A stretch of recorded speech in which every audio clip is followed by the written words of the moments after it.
সবর বাংলা জানেন তো কি? ধৈর্য। ধৈর্য এমন একটা গাছ যে গাছের চারিদিকে কাটা, কিন্তু ফলটা মিষ্টি সুস্বাদু। এই সুস্বাদু ফল খেতে হলে এই কাটাগুলো সহ্য করতে হবে। ধৈর্য। ছোট্ট ছেলে মেয়েদেরকে ননির পুতুল করে গড়ে তুলবেন না, খবরদার। ওদেরকে কষ্ট সহিষ্ণু করে গড়ে তুলবেন। আপনি থাকতেই কষ্ট করা শিখান, তার জীবনটা স্মুথ হবে, তার ক্যারিয়ারটা ব্রাইট হবে, তার ভবিষ্যৎটা সুন্দর হবে। ছেলেমেয়েরা কিছু চাইলেই সাথে সাথে দিবেন। অনেক বাবা মা আছে এত আদর করে, এত বেশি আহ্লাদ করে, যা চায় তাই দেয়, পরে হিতে বিপরীত হয়, ঠিক কিনা? ছেলে মেয়েকে অভাব শেখান, ছেলে মেয়েকে কষ্ট শেখান, ওদেরকে সংগ্রাম শেখান, প্রতিকূল পরিবেশে কি করে টিকে থাকতে হয় এটার সবক শেখান। সেদিন লোকমান তাই করলেন, ছেলের সবর শিখাইলেন যে বাবা ধৈর্য ধারণ করো, আতঙ্কিত হবা না। জীবন এটা সহজ নয়, জীবন চলার পথ সহজ নয়, এটাকে সহজ করে নিতে হয়। কখনো সবর করে, কখনো ক্ষমা করে, কখনো অন্যকে ইগনোর করে, কখনো দোয়া করে, কখনো আল্লাহর উপর তাওয়াক্কুল করে, ঠিক কিনা? ছেলে মেয়েকে আদর করে বোঝাবেন, বাবা কতটুকু বলছি বুঝছো তো? এখন তুমি বাবার হোটেলে খাও, মায়ের হোটেলে ঘুমাও। যাও। সারা জীবন এমন চলবে না, দুনিয়াটা বড্ড কঠিন, এখানে কেউ কাউরে জায়গা করে দেয় না, নিজের জায়গা নিজেরই করে নিতে হয়, ঠিক কিনা? ছোটবেলা থেকেই তাকে দৃঢ় মনোবলের করে তুলতাম যে বাবা দুনিয়াটা এত সহজ নয়, এটা সহজ করে নিতে হয়। This is the life hacks. এই লাইফ হ্যাকগুলো আপনি শেখাবেন, লাইফ লেসনগুলো শেখাবেন। ধৈর্য ধরো, চাপো, ওইদিকে চাপো। সৎ কাজের আদেশ দাও, মন্দ কাজের নিষেধ করো। এগুলো করতে গেলে একটু বাধা বিপত্তি আসবে, কিন্তু শেষ হাসিটা তুমিই হাসবে, ঠিক কি না?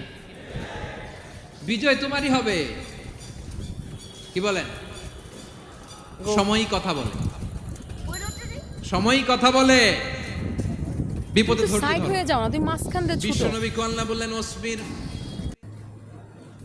আলা মা ইয়াকুলুনা ওয়াহজুরহুম হাজরান জামিলা। নবী হে, বিপদে ধৈর্য হারা হবেন না। ভালো সময় সামনে আসছে, মক্কায় আপনারে কষ্ট দেয়, গণক বলে, জাদুকর বলে, পাগল বলে, মদিনাতে বিজয় আপনারই হবে, ঠিক কি না? ছেলে মেয়ে যেন আশাবাদী হয়ে গড়ে ওঠে, হোপফুল, আতঙ্কিত যেন না হয়। কষ্ট শিখান, ধৈর্য শিখান। আচ্ছা গেল। এরপর তিনি বললেন ওয়ালা তুসাইর খাদ্দাকা লিন্নাস। ও আমার কলিজার টুকরা সন্তান, ওয়ালা তুসাইর খাদ্দাকা লিন্নাস, অহংকার করে মানুষ থেকে মুখ ফিরিয়ে নিও না। ছেলেরে এবার সোশ্যাল বানানোর চেষ্টা করতেছেন, হ্যাঁ? ওয়ালা তুসাইর খাদ্দাকা লিন্নাস। দেখেন একটার পর একটা, প্রথমে স্রষ্টারে চিনাইলেন, তাই না?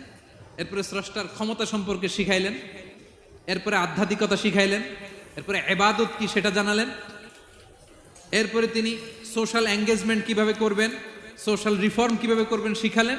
এবার মানুষের সাথে কিভাবে মিশতে হয় সেটা শিখাচ্ছেন।